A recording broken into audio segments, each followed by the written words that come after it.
Hello and welcome to the Utropeia podcast. I am your host, Ken, and I just found this alien watch, and it gave me some superpowers. I'm Ken 10. I get it. Thanks, Bill. You are listening to the Utropeia podcast, the podcast where we talk about tropes. Like I said, I'm your host, Ken, also known as Pumpken, and the person who is very good at patronizing me, and also my special friend, is Bill, mr.yu video. How's it going?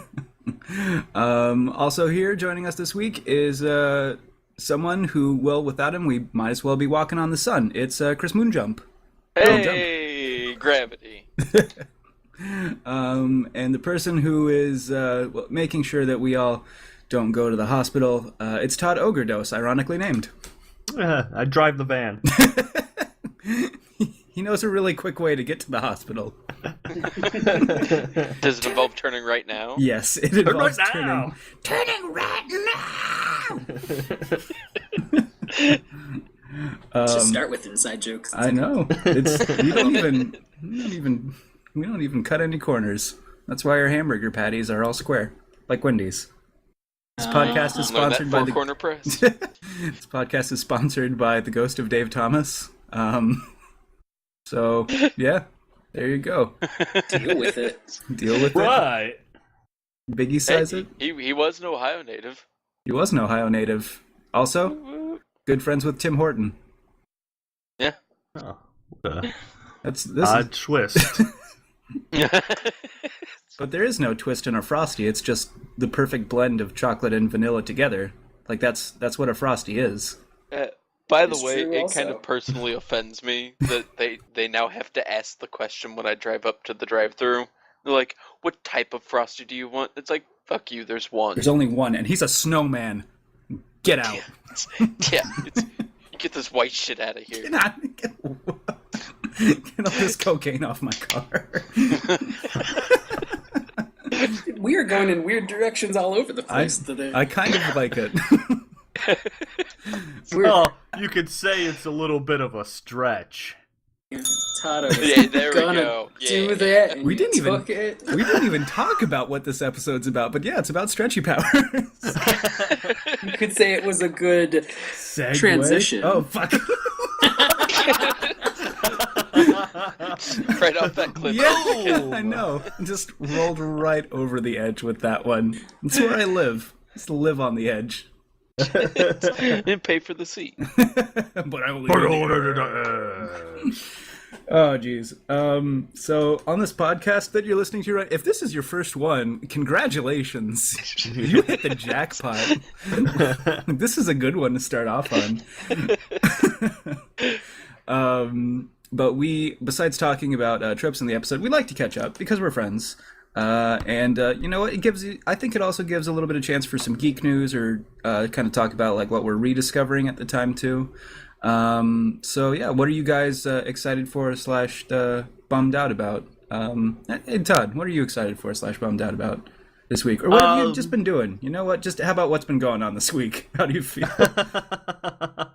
My work is, or my week has been mostly work, but I've been working on a few more projects lately with Cosmic Octopus, trying to write out a little more. I believe our next project is a music video for Saker's band 2D6. Yay! And after that, we'll be doing another 48 come October, a horror-based one. Ooh. So yeah, we're all looking forward to that. In the meanwhile, I'm trying to iron out a small web series, and that's it for mostly what I've been doing just as a creative project lately. Something I found was really cool. A friend, I found it, and incidentally enough, a friend sent it to me. It was Taker, actually, again. Was pretty close to where I live. There's going to be a bar opening up that's called the Side Quest. Ooh. Didn't know about the name. Yeah, it's called the Side Quest good. Bar.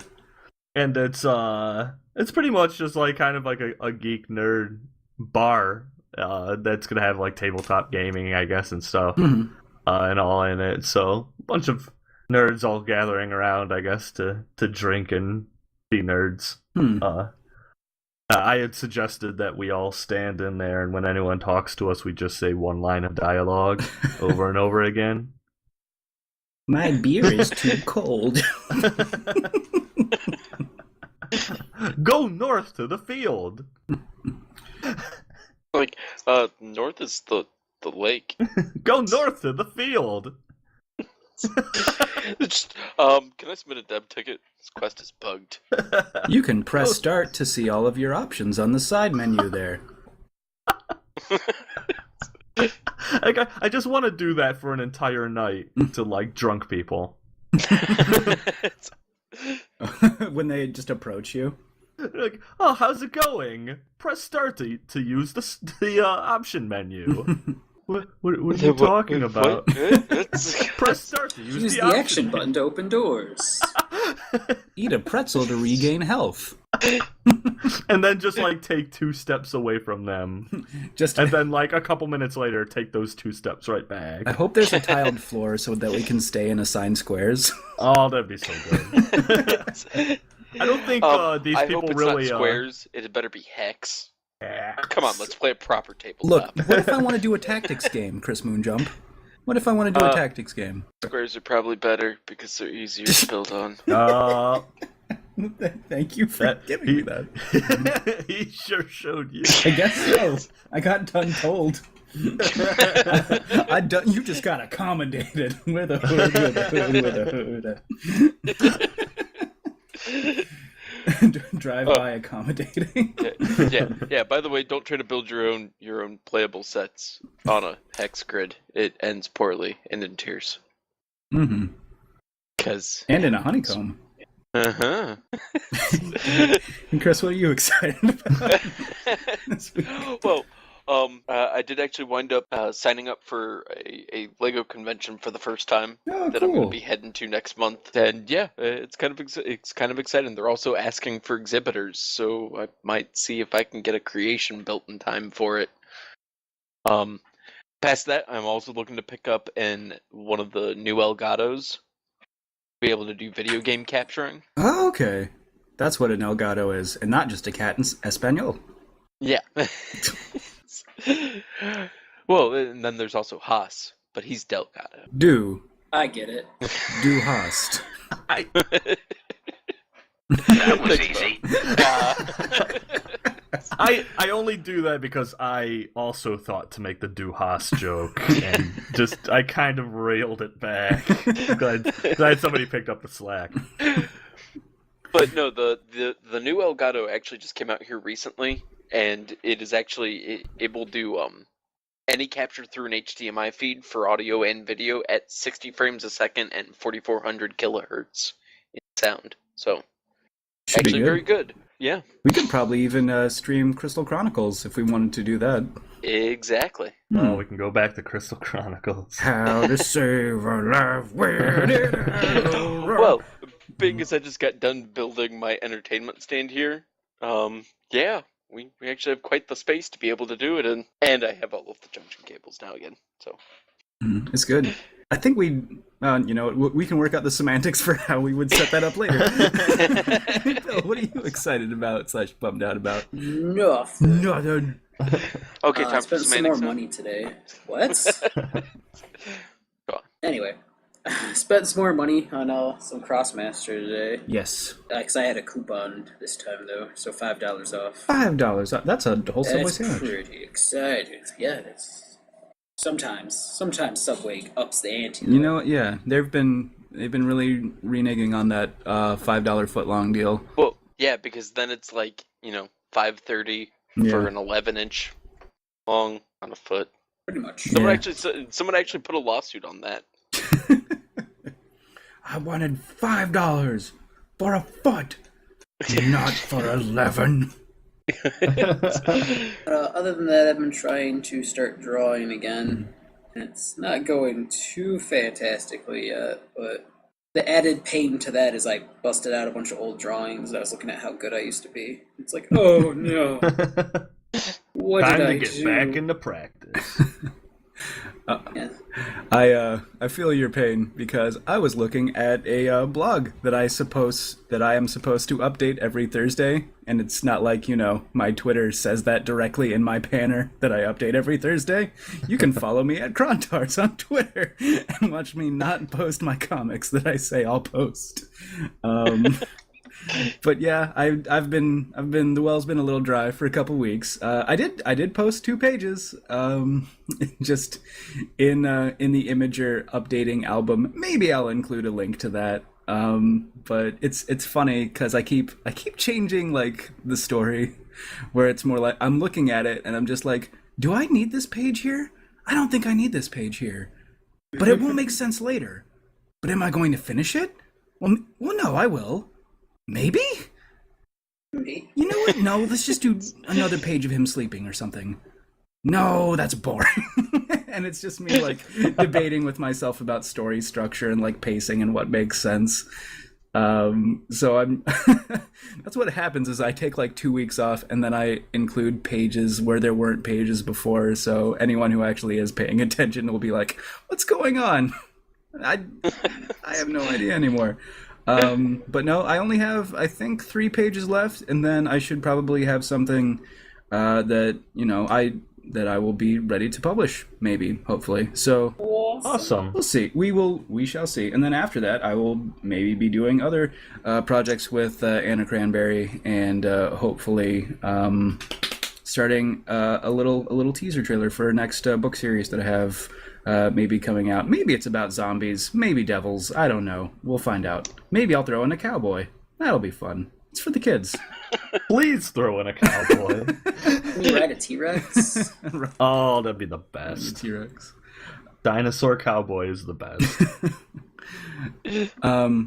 Anything else I'm excited for or bummed out about? Well, I watched 1 Hour Photo, and my God. I just watched that the other day too. Did you notice that Agent Coulson Yeah! is in He's that? just in there. Like, that was his first assignment. Was that... Was You know that what the best part of that movie is the Evangelion figure and the Sharzaku custom yeah.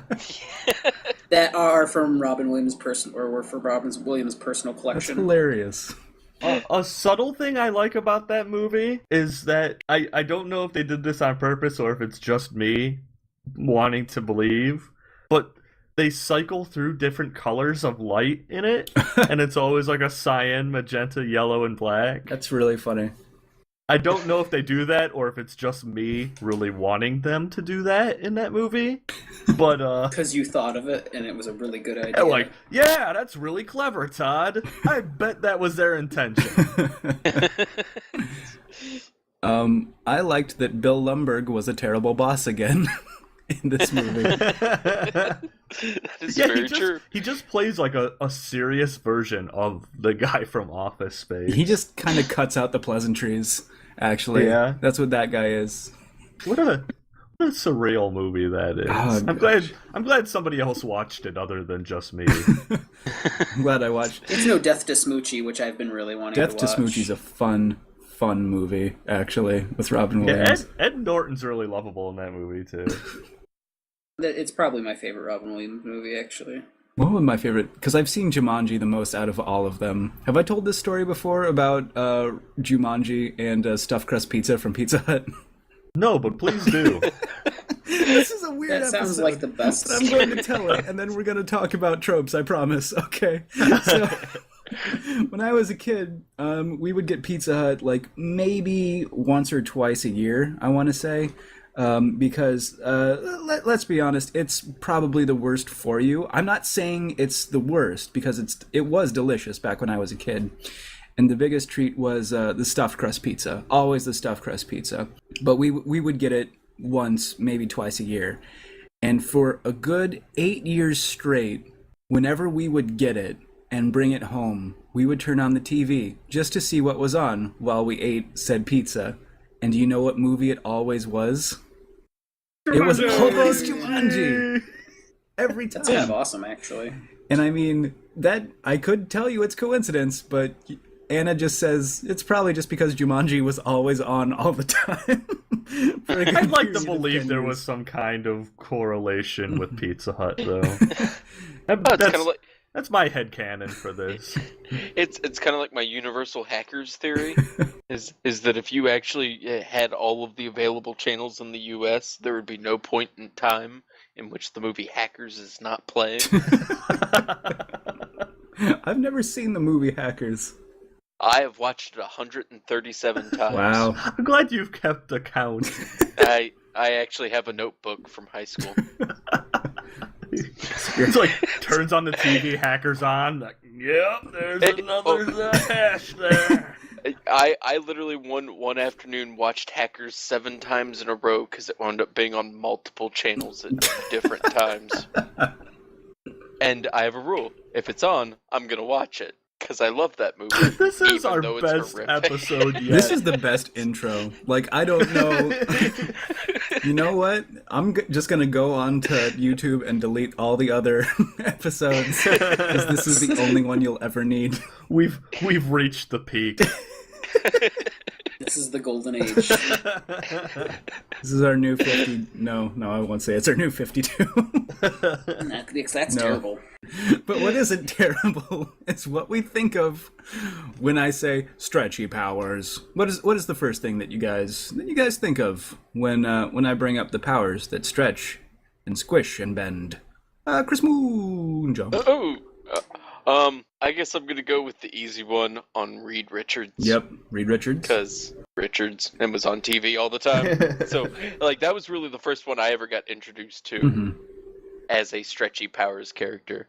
Although looking at it, I mean, relatively speaking, you wound up being one of the most boring uses of it. Like, I don't know. Occasionally. Well, Reed Richards is interesting because he uses scientific reasons to use his, and I'll actually, when we get to like the who does it well, there's a specific example I want to touch on. Really? With that, alright. Yeah. So, yeah, stay tuned, folks, 'cause that's coming. But yeah, I mean, I think that's the one kind of most people are most familiar with. Just because he was very prevalent in the 90s. Yeah, I mean, he was on a team of people who pretty much had, like, one gimmick, and he was, like, the stretch guy. Like, that was his thing. Like, his big deal. And all of the other characters' personalities kind of shone out. So, I mean, when you've got, like, one gimmick and one sort of personality trait almost, it, I don't know, it reinforces it a little bit for me. That's who I had, too. I did have a second one. I guess, No, I went to fighting games next, and I went to Dalsim from Street Fighter series. Oh yeah. He only does it a couple times. I think it's just like his hard punch and his hard kick. But you know what? The range on that, can't be mad at it. Just can't be mad at it. I used to use it on my friends who were bad at Street Fighter 2 because it would annoy them. Well, whenever I play Street Fighter, I have to play as Ken, and I have to. Like, there's an unwritten law that says I have to be Ken, has to be the red gi. Got to do it. Just got to do it. Bill, Mr.yu Video, what do you think of for the stretch? The first thing I think of is yo ho ho. He took a bite of gum. Set sail for One Piece. It's the name of the treasure in the grand line. So yeah. Luffy. Yeah. Actually, and that's my example also for who does it well later. But yeah, Luffy is one of like my favorites. And I just did like obviously Reed Richards came to mind too. I didn't want to be because I was like I know everybody probably immediately thought of him. So yeah, Luffy's gonna be my go-to. And I'm interested to hear your explanations for his powers too, because we've had conversations about Monkey D. Luffy also, but he does do it well. But we'll get into that later. Todd, who do you think of as well? I didn't go to Reed Richards actually. I went to Plastic Man. Plastic Man, Tom Kenny. Well, when I was younger, there's actually there was a Plastic Man cartoon. I don't know if you guys know about this. Was there really? Yeah, there was a Plastic Man cartoon where he has like a Hawaiian sidekick. Yes, I do remember that. Is it? Oh no, it's a cartoon. At first, I thought, oh, a live-action cartoon with a Hawaiian sidekick. Like, who did they get? Please sign me up. And I believe the weed was one of his villains. That sounds about right. Yeah, but I remember seeing that all the time when I was a kid. I couldn't tell you anything about it at this point in my life, other than it was Plastic Man and a Hawaiian sidekick. An overweight Hawaiian. Of course, it was an overweight Hawaiian sidekick. As the ancient Hawaiians used to say, "Woogity woogity woogity woogity woogity." Oh no! Until cancellation. Oh no! Oh. So I thought of him because he's kind of like the goofy character who stretches, and he kind of turns into different things because of He that. does. Yeah. So he's just a really fun, kind of stretchy character. So he's the first one I went to right away. He used to be a villain. Actually, my favorite thing about Plastic Man is when he makes fun of Elongated Man. I was a little shocked actually. Well, I was and wasn't that your example, Bill, wasn't the elongated man. I was tempted because he's part of my favorite superhero team. Because I had thought of saying it too. I think when Ken announced it, he even said like the elongated powers, and I was like, oh man, elongated man. Elongated man. Elongated man. And there's a big. You turn around and there's a bunch of postcards on your wall of pictures of elongated man, and it just spells out his symbol. The big E. There's Finally, yarn his time has come. going from a thesaurus just opened up to elongated. Everybody loves the Dibneys. the ductile detective. Yep. The what? Is that it? It's something like that. The ductile Oh, Ductile detective. for elongated man and his wife. Yeah, it's I guess. a nickname of his. Duct. I just like him from what is it? Justice League Infinite. Oh, the greatest story yeah, ever told. And on Just League Yeah, Unlimited. and I like him from. I think there's an episode of Batman Brave and the Bold where he just sort of hangs around. I just like that it's like. He was in one of the cold openings. He's in one with Plastic Man actually, where they're both arguing Who's the better? Who stretches better and like who Batman likes more. But that's not even fair because we all know Batman doesn't like anyone because they're not his dead parents. All right, so speaking. Oh god, did that get dark for a second? I'm sorry. Yeah, dude. Let's get down to it. You know, who does it well? Who does stretchy powers well? Todd, I believe you had some things to say. All right. As I mentioned before, Reed Richards. Because I don't like Reed Richards, and I'd really like to hear this. Have you ever heard of the Ultimate Universe Reed Richards? I haven't heard of the Is Ultimate. that the one where he beats his wife? No. Good job, Marvel. Just scientists and that. Oh, God. But in the Ultimate world, Reed Richards turns evil, and he kind of freaks out a little. And one thing he does is he heightens his intelligence by stretching his brain out. Man, what?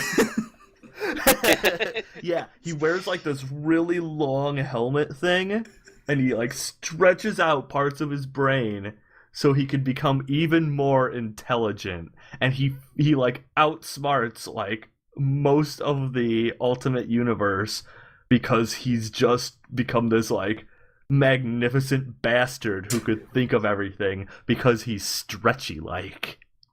It just makes me think of him as like Form 3 Frieza, where he's got like this super stupid long head. He's got like this weird long helmet, and it looks goofy, but it's like the most like kind of awesome way to like use like a stretchy power. He is especially Megamind. for a guy.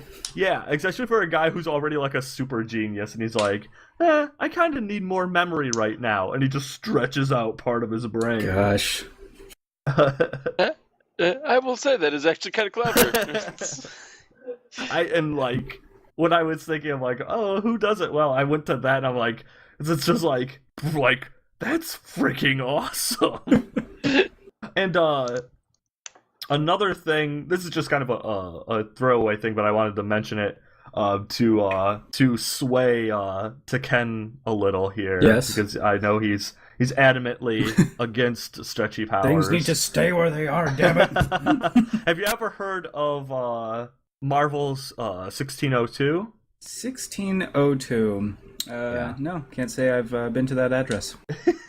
It's like an old version of the Marvel universe. Like it takes place in 1602. So and it's like oh, what would happen if it was like in Pilgrim times and there was the Marvel universe? And Oh, that was the one where you had the Dark Knight. It's actually at night. but in it they have the 1602 version of the Fantastic Four. Yeah. And they're all affiliated with the Four Elements. Yes. So you have like obviously like Johnny Storm. Yeah. Is fire. Still on fire. Not screaming, but still on like, fire. And like the Thing is Earth and all that, and Invisible Woman is Wind. Is air, but Reed Richards is water. Yes. Because he flows naturally. Yep. Like water would, like in a creek or something. And I figured I'd at least bring that up to you, as I know you are a fan of water powers. And you know what? So... Maybe Maybe that's why I don't like Reed Richards, because when Stan Lee came up with the Fantastic Four and said, "Hey, let's be a little creative with these powers. The Earth guy's just a big rock golem. Props to the golem. The fire guy, he's just on fire, flies around a lot. That's pretty cool. Wind, yeah, no one really needs stuff moved around, so we'll just have an invisible lady. And water. Let's have a Stretchman. Just a Stretchman." No, nothing cool with. Okay, no, fine. Just shit on the water powers. Just Aquaman's lame. Mr. Fantastic is a horrible husband who's only interested in science and beats his wife and stretches his arm around a pole so that he can slap people really hard like a rubber band. Yeah, no, really good job, Reed. And also, is inferior to his own opponent. But that's kind of Dr. Doom's Dr. thing. Doom is a super egoist. He's like the Vegeta of the Marvel universe. He really is. Yeah, but he is kind of as awesome as he thinks he is. Like, dude runs his own country successfully with flying cars. And he did travel into the year 2099. And he is the second greatest magician in the universe. And, Reed Richards just beats his wife and does dumb science stuff in the tower. Well, he emotionally deprives his wife. Yeah, I wouldn't say he's known specifically for beating his wife over and over again. He's just known for loving science. That is another scientist. Yeah. But see, that's for another time. That's for the another worst part, time. though, because he only did it once. You know what? Shrinking powers are technically stretching too, but I think it's a good idea. There's enough material, I think, out there for kind of like having it be its own thing at the same time. But not to segue into that, we're gonna retract. We're gonna pull it away from the cliff. And we're going to ask Bill a mr.yu video, because I actually kind of like Luffy and what he does. But Alright, yeah, Luffy's powers are really cool because it's not so much focused on the stretching, which he obviously does stretch, or else it would be relevant. But his is more of the snapback, the elasticity of it that he uses to his advantage. He'll stretch his arms out and then snap them back and punch people with the extra force that comes with it. And Oda is really good at taking these weird ideas for powers and making them seem super legit and Oh yeah, just really oh my god, that guy's crazy strong. I didn't even think he could use power like that. Mm-hmm. So Luffy's thing usually like I said, stretches his arm out, punches, and then it turns into punching as fast as he can, using kind of the snap back from punching out forward to punch back again, so he can keep punching faster and faster and faster. But the coolest one, which, minor spoiler if you're watching it on Toonami and haven't seen it, but it is technically 2 years old now, is he has his power-ups that he gets. Not quite a Super Saiyan power-up, more like a Kaioken if you're down with the shonen anime, fighting anime terminology. You down with DBZ? But, yeah, you know me. That's the title of this episode. There it is. So, his first power-up is second gear or gear second, depending on... I don't know if they did that for the dub anyway. So what he does is he uses his rubbery body to start pushing his blood faster through his system. So yeah, he uses his stretch powers to like tighten around his like veins and like push down, and it gets the blood pumping through his system faster. Mm-hmm. So he's able to just move faster in general because his body's just working at a faster pace. So that's when he like I said, he gets super speed from that, and a few other. Like, he gets a power-up that's unrelated to that, but where he kicks the, like, air 7 times in a row to, like, jump higher, I think is what they explained it as. It was an awesome scene. But then, for third gear, the problem he had, because throughout the series up to this point, he would inflate his lungs and be able to move the air around his body, but it didn't have any mass to it. So he figures out if he bites through his skin down to the bone and inflates the bone with air, it puts more mass behind the punches. So he like makes his arm into essentially like a giant's arm and punches people with it. And that is an interesting way to like kind of improve the. I don't even need to ask like how do you improve that, because it's just an interesting way of looking at the elongation / stretchy powers, like treating it as more of like a rubber sort of technique, actually. But it's, I don't know, it's really cool for Monkey D, Luffy, for like how they use it, because I think you've said to me, and I've taken this to heart, is his power set never changes throughout the whole series. Like, he's at the same level. He doesn't get stronger. He doesn't train to get better. It's just, I have to think of new ways to kind of like, up my game, more or less. And that. Mm-hmm. Yeah, that's up until where they're at now. There was a training arc in One Piece, but it was like a time jump, so you don't have to watch them train. But up until that exact point, it was just him figuring out new ways to use his powers. Essentially, every fight, like the last blow he would get on a bad guy would be a new like way he used it. Like I said, the like first thing he does when he beats Alvida is he just grabs hold of something and runs. Actually, no, I think he does that to just a random dude. He throws both arms back when he like hits her.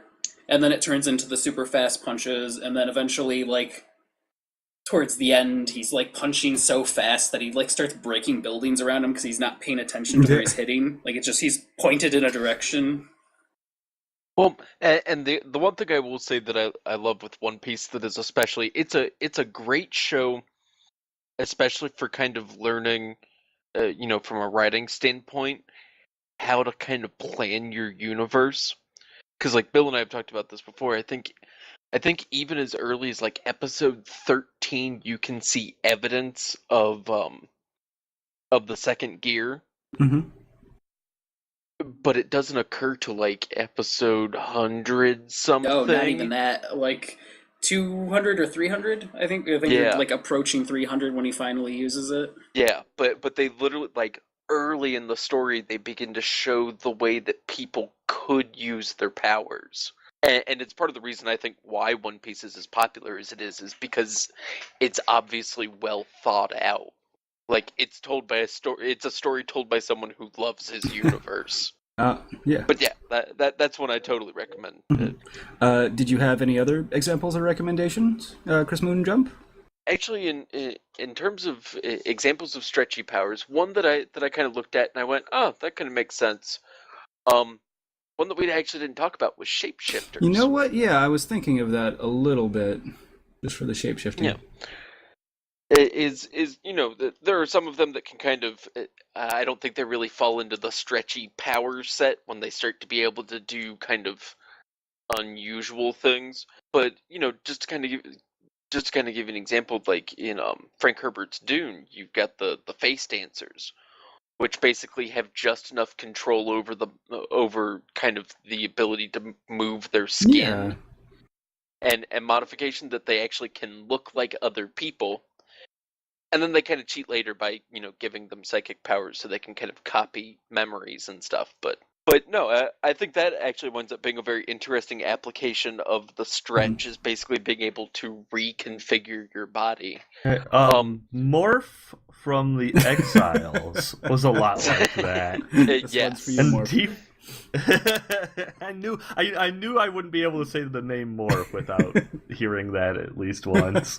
Rightfully so. Previously on X-Men. This one's for you, Morph. Bub, bub, snick, snick, snick, snick, snick, snick. I didn't think of shape changers. It's the weird thing is that I kind of like compartmentalize powers. So even though like shape changing is directly like part of Stretchy powers, kind of technically, I think of it as like its own thing. There's a species based around that exact power set in Dungeons and Dragons for 3.5 and up called the Changeling, where you just like move your features around pretty much. So, well, you know what? There's a lot of ways to kind of do it though, because there's like illusion magic and there's like actually configuring your face, or there's like masks that you can wear, like Majora's mask. I mean, that's kind of a way to do that. No, but it's like being able to kind of utilize it in the I look like something different. Oh, I guess Beast Boy is technically, well, he's not stretchy, but I mean, that is a shape changer pretty much. And that seems to be the way that a lot of people use shape changers, though, is that they use like a different animal or something completely opposite. Well, not opposite, just like to kind of vary it up, to have like a character almost like change his mass and like the way that he's sort of formed. I think, you know what? I think we'll do an episode on shapeshifters for a later one for a different superpower. Well, and then the other one that I was going to bring up as like a classic childhood example, just to kind of see how far this application goes. What if rather than being stretchy, they're like goo people? Like Gloop and Gleep? Yes. Yes. is exactly how far does that go? Like, if you're just made of Jello, does that count as a stretchy power? They make like that rubbery noise when they use their powers in the Herculoids. I love that Hanna-Barbera stretch noise, by the way. Yeah, they use it for everything. They do. Like fucking Shaggy is getting a sandwich and his arm just goes across the screen and like scoops it. And like Gendy Tartakovsky uses it for like just to exaggerate all of the stretching and movements and stuff like that too, because he used to work for Hanna-Barbera, so he went into their sound library and like pulled a bunch of stuff. I'm gonna do that all night. I wish the onomatopoeia for that sound could be the title of this episode. ARRROOUGGGHHH.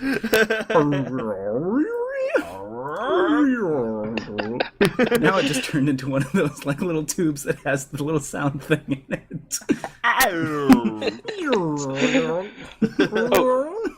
What a weird episode for people to watch. What the fuck is this episode? Well, I think just like it's actually hey, I can make a segue from this Go one for it. by butchering and announcing it. But no, I think it's actually one of the things that's always been interesting with kind of looking at some of the lesser used or kind of the narrow focus powers, is because we actually seem to get a lot out of the episodes on the narrow use powers. And just as like a lot of writers and things seem to actually be able to use them, it almost seems like because you don't have like, oh, you're not super fast, super strong, something like that, like kind of the standard like A+ pedigree of superpowers, that you kind of have to be interesting with it. And yeah, like I didn't know about the example with Reed Richards stretching his brain out, but it's one of those, like, it's very clever to see what happens when you find a power like that seems like it's useless, but actually kind of becomes pretty expansive. One of my favorite things about the X-Men universe is when you think about it, all the people with powers you think would stink are awesome, and all the people you think that like have awesome powers are kind of lame. It's like Nightcrawler can teleport. Like, oh, he can go from here to there, and then it turns out he's freaking awesome with it. And then you have like Angel as the power of flight. It's a dude with wings. You're just a guy. You're just some guy with wings. Wolverine can heal super fast, and it's like, yeah, cool, you can take a punch, whatever. But he's the most badass dude, like metal skeleton and just bubbing and snicting everywhere. Yeah. You know what? Thinking of your Mr. Fantastic example, isn't there a character in Venture Bros that resembles Mr. Fantastic? Yeah, he's a parody of Dr. it. Yeah, Dr. Impossible. Yeah. Originally voiced by Stephen Colbert. It fits him so well. Yeah, well, they had, I think, if I recall correctly, it was a parody of the entire Fantastic Four. Yes, it was. Dr. Impossible was the only one who could like use his powers in a good way. The person that was the Invisible Girl, only her skin would go invisible, so you would just see the muscle under her skin. The guy who was like the Thing had brain damage from his like body turning into rock, and the person who was the Human Torch could not control the power, so he was just on fire in pain all the time. He's from like a pod and he just screams in pain the entire time. They just use him as like a furnace to like power stuff, because Dr. Impossible is just an asshole. But he's the best kind of asshole, because he just uses everyone's abilities, and he's just an absolute jerk. He totally neglects his wife, but he's not like, everything's fine about, well, he is a little everything's fine about it in the beginning, but afterwards he's just like, no, my life, my work, what if I become a terrible stretchy monster? He hires Dean as like his intern, and he doesn't even recognize him for a long time. That's actually one of my favorite episodes, is when Dean is the intern, and when they try to become a supervillain group. Yeah. And they like the guy with like the bear mask shows up, and he just is covered in blood and has a knife, and that starts freaking them out. Brick Frog. That's what I remember, because they were hiring like a bunch of different supervillains that could possibly be part of the team. Oh my gosh. Venture Bros just does a really good job, I think. Yeah, watch Venture Bros if you've never seen it. Just watch all of it.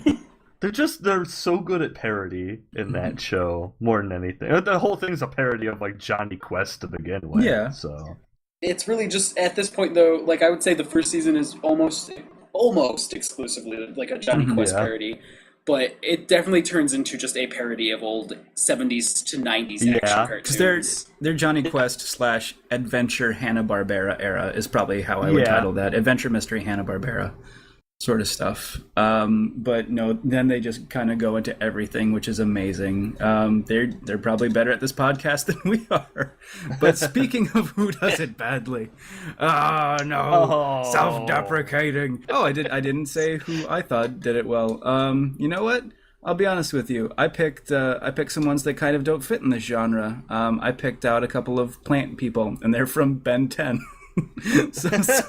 Swamp Fire and Wildvine and stuff like that. It's plants, and they can regrow their appendages, and I guess Groot technically counts if I want to get some cool points back. Well, because I mean, it's not like when you think of Stretchy, you think of sort of like an elastic kind of like bend and snap and like stretch really far across. I guess like robots like Sentinel from Marvel vs. Capcom 2 when he does his rocket punch and he just like shoots his arm all the way across the screen. A lot of robots.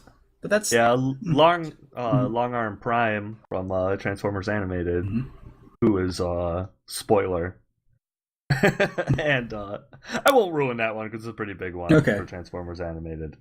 But he had like stretchy arm powers and stuff like that. And like Machine Man from the Marvel Universe also, he's just got like stretchy arms and legs too. But I guess when it's just like not, I'm a stretchman with skin, I guess that's kind of an interesting way to do it, because I lean more towards the plant kind of variety for it, because it's because you're building more mass at the same time almost with like your stretch punches, or like you're growing out your limbs to kind of accommodate for reaching for new things. And I guess I don't know how they would shrink back down. I was just gonna ask that question too. Like, and I'm wondering. You got me thinking about it, and like when they like stretch out vines and stuff like that, you're like, oh, where does that go when it like when they're done with it? I mean, like how did Groot just like shrink back down after he grew like 9 feet? He doesn't though. Like, oh no, he does when his legs stretch. I was thinking of like when he grows like the little tufts or like when his arms fall off, because it would make sense for like if you like grow out an arm to be really strong, and then you either just walk around with a really big arm for the rest of your life, or like you let it fall off and you kind of regrow it to a natural size, I guess. Yeah, that'd probably be a big hassle to write it in.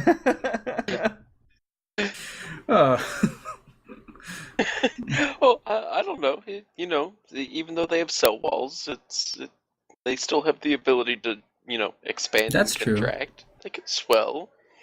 It could just be a temporary If I wanted to get thing. really scientific about it, they could probably eat the mass and then like excrete it as some kind of powder or like sightless gas or something. If I wanted to like get down to the nitty, if I wanted realism in my fiction, I need everything explained to me. Well, I can't suspend my disbelief. It's all carbohydrates. Maybe they convert it to energy.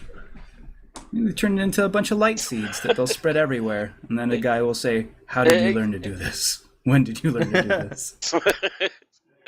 I can't even spoil that movie yet. It hasn't even been a week. Yeah, it's been like 2 weeks, let alone 2 years. Go see Guardians of the Galaxy. It's pretty great. Okay, so for Who Does It Poorly, any examples? I'm going to start off with... I really want to know if we just all say the same example. Bill? I doubt you'll say my example. Yes. You want me to go first? Yes. Okay, my example is kind of like related to what you guys were talking about, is when somebody doesn't have stretchy powers but only uses stretchy powers. And it's a book I love right now, but Camilla Khan, the new Miss Marvel, she has shape-shifting powers, and she can totally change her body almost on a genetic level. But most of the power she uses is just to make her fist big and stretch her arm out and punch stuff. Yeah, like, because the first story, and this is, I guess, kind of a spoiler, but I don't really care, is she, because the first thing she does, because whenever she's trying to be heroic, she thinks about her hero, who is Captain Marvel, or Miss Marvel, Carol Danvers. And so she just turns into the old Miss, not the old Miss Marvel, but the black with the gold lightning bolt. She would just turn into that. I think actually she did turn into her Captain Marvel costume once. But anyway, she gets shot at one point like that. And she changes back to her normal form, and she's fine. But if she changes back into that form, she's still healing from the bullet wound. That was a really interesting thing. But anytime she fights, she's just like growing her legs really long or arms really long to punch. The series just started, so it'll probably get better. But it's a bit of a bummer right now, because I would like, the book is so good. I would like them to see them get a little more creative with her powers. But I guess, she's a teen, so maybe not. I don't know. That sounds kind of like a Generator Rex, when it's like, oh, he's got robot arms, and that's about it. Yeah. Then when he switches to robot legs, Anna and I look at each other and go, what is this shit? We started watching this for robot arms only. Get out of here, Generator X. Get out of here. No? It's a good point. Todd? I'm really surprised Bill didn't say this one, that I'm going to be the first to bring it up. Werehog. God damn, I had that one. God damn it. Yeah, that was fun. That's why I was like, I bet every single one of us is going to say Werehog. You know what? Well, for me, and you know what? This is probably why I fucking hate stretchy powers, too. Because when I bought Sonic the Werehog, the cutscenes were amazing. Like on the internet, and that little French cartoon short in the intro, like the cutscenes were amazing. And I've been wanting to play like a good 3D Sonic game for a long time. And like the Sonic levels where you're actually Sonic and you actually run fast, because that's the fun part of the game. That was fun. That was good. Because Sonic? Because Sonic. Because of the reason that his creator made the games the way that they're made. In the beginning. I want to go fast. And then they have to make the game last a little longer. We need replay value. So they put in the Werehog levels, which are these fucking platforming, slow-moving, stretchy beat-em-up, move the box onto the conveyor belt bullshit. God damn the werehog. Fuck the werehog, and fuck Sega for making me not trust them anymore with Sonic and the fucking werehog. Chris Moonjump, who does it? Who does it badly? You better say werehog. Okay, yeah, it was werehog. Oh, I'm so glad I catalyzed just that entire thing. Worth it. This episode. I had forgotten about the werehog, actually. Wait, did you say that you like the werehog, Bill? No, I said I forgot about You're probably a better person for it. Yeah, Hey, you yeah, almost set Ken repress off that again part. there. Did you say you want the It werehog? wasn't that Don't you bad. ever... The werehog. I'm getting a lot of triggers out of this episode. Reed Richards and werehogs. Trigger warning, werehog. Trigger warning on Ken werehog. What was actually another one that I had that was just kind of a terrible power was they had a guy from the anime Basilisk who basically he was a living bounty ball because he was just a big fat guy. As he had a D-list superpower, it pretty much meant that he got murdered relatively quickly. There was a character in Legion that was like that. Bouncing Boy, I think is his actual name. And his power is that he's like a big fat guy who bounces. That's it. That's all he does. Good job. Why isn't he dead yet? Yeah.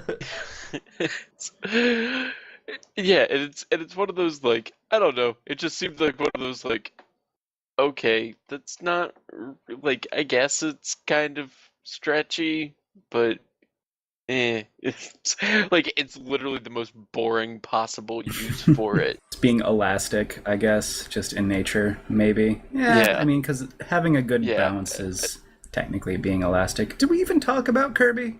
Kirby's kind of elastic.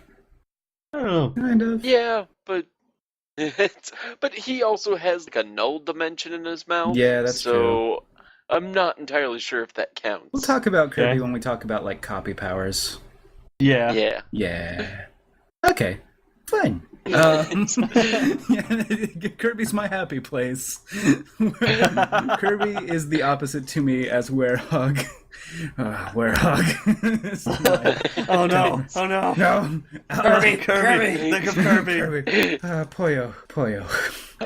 One of the other ones I would also go for is, I'm not sure if you guys remember Skin from Generation X. What? I barely remember Generation Yeah. X, so... Skin basically had the super cool mutant power of having a bunch of extra skin. So he was just like a grandma? Like he had a bunch of dangly floppy skin just like trailing everywhere? Yeah, but he could apparently, like, control it, but he literally just had 6 feet of extra skin. It's so dumb! It's so dumb! Yeah. But yeah, because, like, to give you an example, because I thought about it as a counterpoint to the bouncing ball analogy, he could stretch out his skin. It didn't mean he was actually bouncy, because he tried it at one point, and he literally just kind of...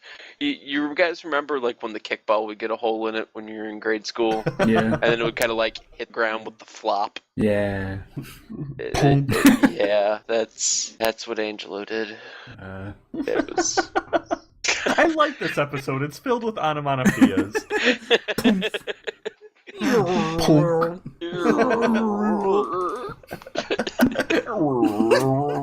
damn it. What is this episode? For my Who Does It Bad. Filled with onomatopoeias and trigger warnings. Trigger warnings. It's an interesting feel. This is probably the best one to start off on. I love. Congratulations again if you started on this episode. I love and hate this episode. But since we're all down with DBZ here, we better be. Yeah. You know me. Yeah, you know me.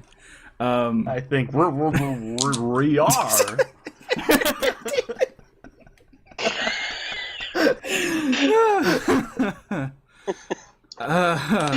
I was gonna talk about like when a power set kind of gets like unused because look, Piccolo can stretch, and that's great when he can, and Majin Buu can kind of stretch too.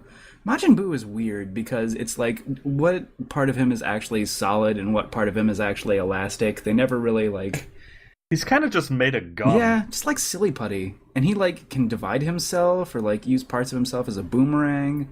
Like it's, I think just having a character who's like dimensions aren't really defined by like what can or can't hurt him, because for Majin Buu, it's like they don't really follow any real rule for him, because sometimes you can like punch through him and it's like super stretchy, and sometimes you can hit him and it's actually a hit. I don't know. I guess maybe some consistency in my high-powered fighting anime could be nice. But for Piccolo, I mean, I kind of understand like why stretch your arm out and punch a guy across the room when you can just flash over there and hit him really fast a bunch of times instead of having to worry about like someone just jumping out of the ground and like snapping your elbow in half. I don't know. Yeah. Well, that's the funny thing with Piccolo's use of the power is because it's literally like they gave him the power in the beginning, and then at some point during the series realized like, oh, that's actually not really that useful, and then just never mentioned it. You know what? Let's just not talk about this anymore. Yeah. Like, no, it was a poor decision. He's just got antenna now. That's... Yeah, no, that was my 2 cents on it. All right, now we are at the last section where is there any way that this can be improved? But you know what? Just any final thoughts? Peanut Gallery is more than open. There's no order, no correct way of doing this. No one. Well, I.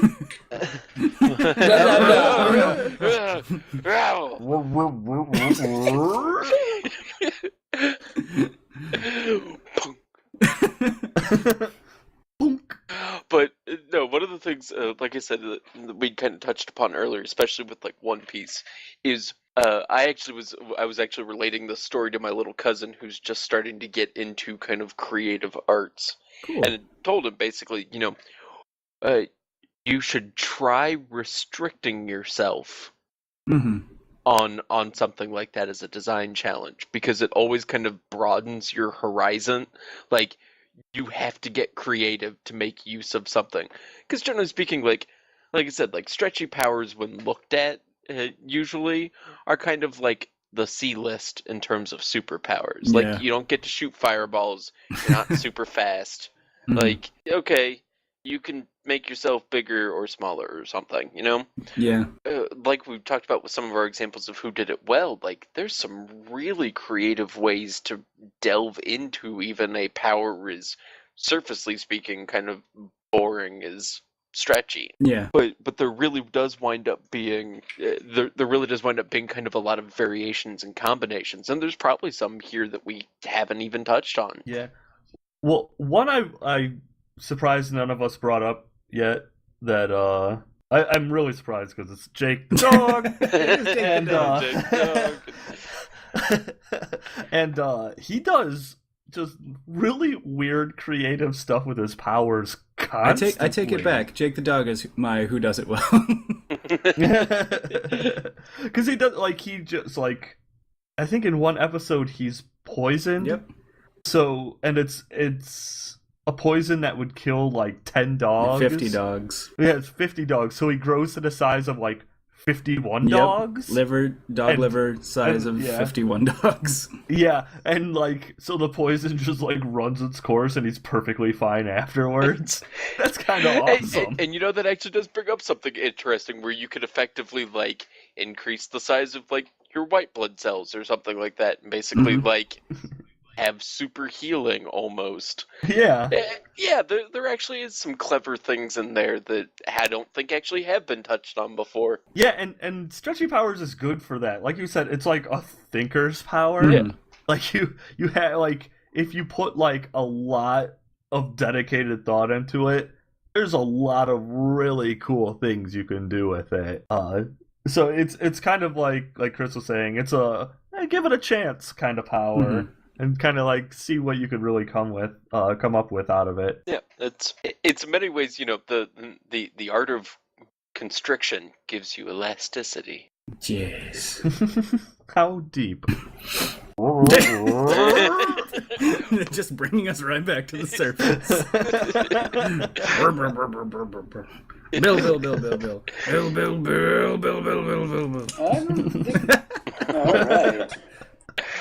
I don't have much to add on this one. I think this is one of those powers that, like you said, it's restricting sounding, but a lot of people have done a lot of interesting things with it, and on different levels. Because, like, even just within DC, you have Elongated Man and Plastic Man. Plastic Man shapeshifts into a bunch of weird stuff by stretching himself out and, like, contorting, and whereas Elongated Man just stretches regularly. Like, you kind of have, and then, like, there's people all over that spectrum.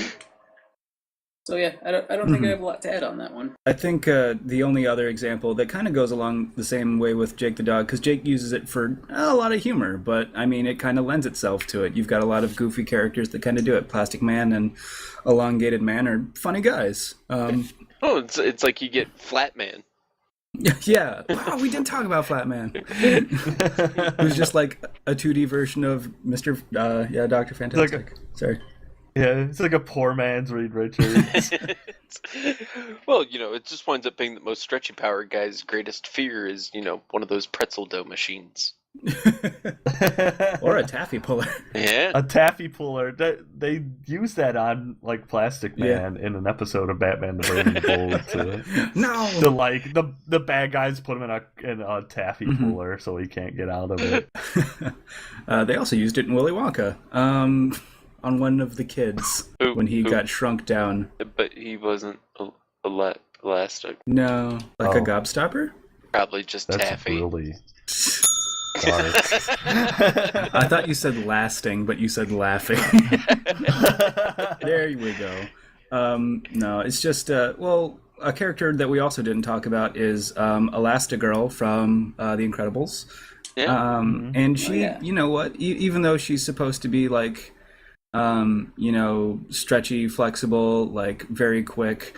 She actually moves very quickly in that movie, which is very surprising to me, actually, because you wouldn't think of like. Yeah, she gets a lot of like. Well, and she's another one. Yeah. Oh, good. It's really quick hits. Well, that's what I was gonna say. She's another one that seems to use her elasticity more on the snapback than the actual stretching itself. She uses it for like turning into things. She does use it for both. Because she turns into like parachute and stuff. Yeah. She is really badass. I don't know, maybe just not being afraid. Like, if you have a character who's supposed to be pretty, or if you have a character who is a little bit more serious, don't be afraid to, like, kind of play around with it, I guess.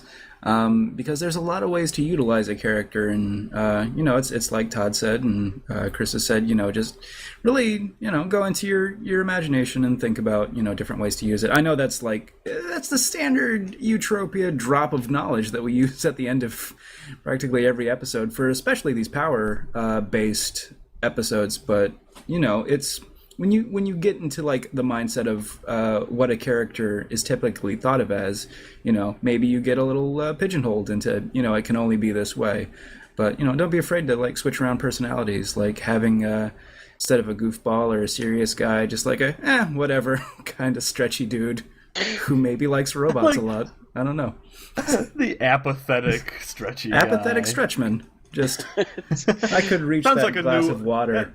And I could, but I'm so apathetic. That sounds like another hero for the Utropeia Justice League, if you ask me. I can't think of a good name for it. I just like apathetic Stretchman. Apathetic. He doesn't even come up with like his own name. He's like, I should really come up with a superhero. Forget it. It's just what he is. Tim Stretchman is his name. Yeah, he doesn't even have like a creative last name. It just describes him. Stretch Tim? Nah, just Tim. just. Hey Tim, can you hand me the remote? Yeah, I could.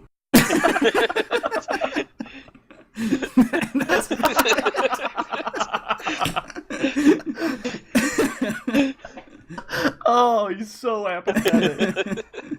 I'm going to bed, and that's the only time that he stretches. Just to go to bed. Just go upstairs. Hey Tim, what's up there? I don't care. You're not gonna no. No, it's... All right. Yeah, I'll see you guys.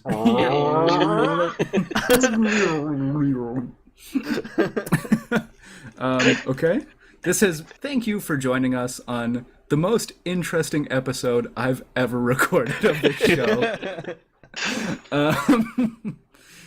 Next week, we're going to be doing settings, and I thought it would be fun to do the Old West. Oh,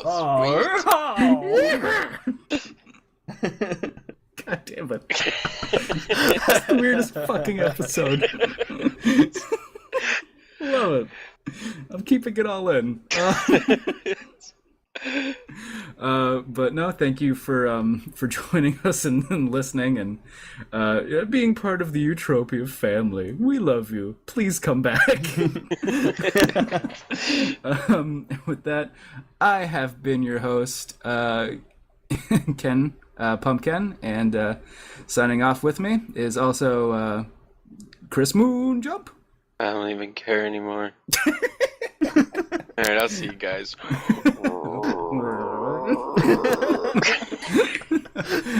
And always, Bill, mr.yu video. I care all the time. And Todd Ogredose. I like the carrot. I hope everyone returns. Until we talk geek next week.